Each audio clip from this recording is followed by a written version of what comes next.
روحانیت کی تلاش کے معزز سامعین السلام علیکم۔ حضرت بابا فرید الدین گنج شکر رحمۃ اللہ علیہ اجودائن میں رہا کرتے تھے۔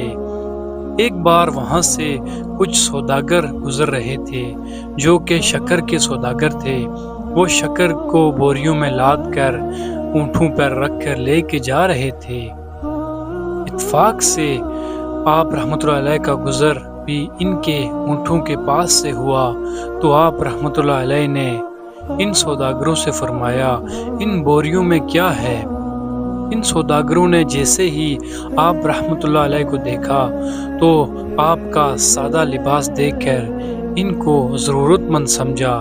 سوچا کہ یہ کوئی مانگنے والا ہے، اگر اس کو پتہ چل گیا کہ یہ بوریوں میں شکر ہے تو یہ ہم سے مانگے گا۔ تو انہوں نے ان سے جھوٹ کہہ دیا کہ بابا جی ان بوریوں میں تو نمک بھرا ہوا ہے، اور پھر آپ رحمۃ اللہ علیہ کا مذاق اڑانے لگے۔ آپ رحمۃ اللہ علیہ ان کے لہجے کو پہچان گئے تھے۔ آپ رحمۃ اللہ علیہ سمجھ گئے تھے کہ یہ جھوٹ بول رہے ہیں، پھر بھی آپ نے کوئی جواب نہ دیا، بس نہایت خوش دلی کے ساتھ فرمایا، تم کہتے ہو تو نمک ہی ہوگا۔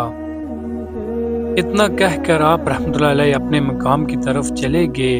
شکر کے سوداگر بھی مسکرا کر آگے بڑھ گئے۔ جب وہ سوداگر اپنی شکر کو فروخت کرنے کے لیے بازار پہنچے اور جیسے ہی انہوں نے اپنی شکر کی بوریاں کھولی تو وہ حیران رہ گئے کہ سب کی سب شکر نمک میں تبدیل ہو گئی تھی۔ وہاں پر جتنے بھی خریدار تھے جو ان سے شکر خریدا کرتے تھے وہ ان کو برا بھلا کہنے لگے اور کہا کہ شکر بول کر نمک بیچتے ہو، تم تو بہت جھوٹے سوداگر ہو۔ وہ سارے سوداگر بازار میں تماشا بن کر رہ گئے۔ کسی کو بھی سمجھ میں نہیں آ رہا تھا کہ شکر نمک میں کیسے تبدیل ہو گئی۔ آخر کار بہت غور و فکر کرنے کے بعد ایک سوداگر کو راستے کا وہ واقعہ یاد آ گیا۔ اسے یاد آ گیا کہ ہم نے بابا فرید الدین گنج شکر رحمۃ اللہ علیہ کو مذاق کے طور پر جھوٹ بولا تھا کہ ان بوریوں میں شکر نہیں نمک ہے۔ یقیناً وہ اللہ کے کوئی نیک بندے تھے جس سے ہم نے شرارت کی اور یہ اسی کی سزا ہے۔ اور سوداگر اپنے ساتھیوں کو مخاطب ہو کر کہنے لگا، ہم نے راستے میں اللہ کے اس ولی کا مذاق اڑایا تھا اور ان سے شرارت کی تھی اور ان سے جھوٹ بولا تھا، یہ اسی کا انجام ہے۔ تبھی یہ ساری شکر نمک میں تبدیل ہو گئی ہے۔ اس سوداگر کی بات سن کر سارے سوداگروں کی آنکھ کھل گئی۔ وہ سارے کے سارے سوداگر بابا فرید الدین گنج شکر رحمۃ اللہ علیہ کو ڈھونڈتے ڈھونڈتے ان کی خانقاہ تک پہنچ گئے۔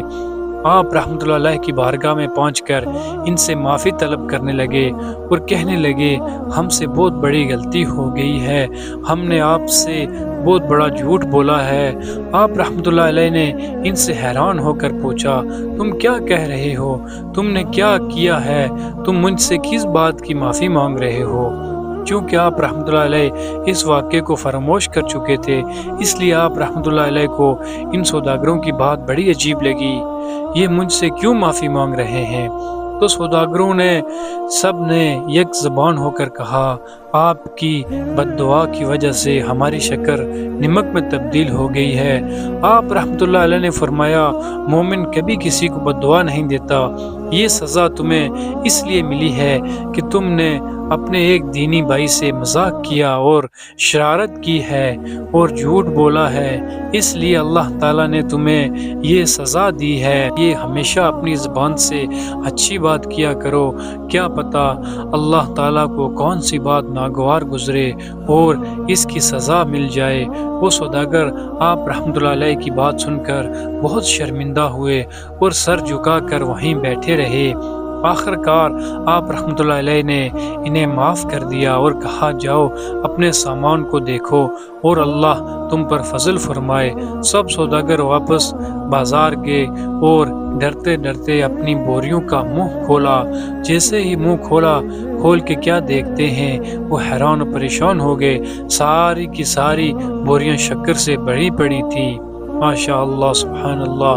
اس واقعے سے ہمیں یہ پتہ چلتا ہے کہ ہم کبھی بھی اپنی زبان سے وہ الفاظ نہ نکالیں جس سے ہمارے دینی بھائی کو تکلیف پہنچے اور اس کی دل آزاری ہو۔ اللہ تعالی ہم سب کو اصلاح کرنے کا موقع دے اور توبہ کرنے کی توفیق دے، آمین یا رب العالمین۔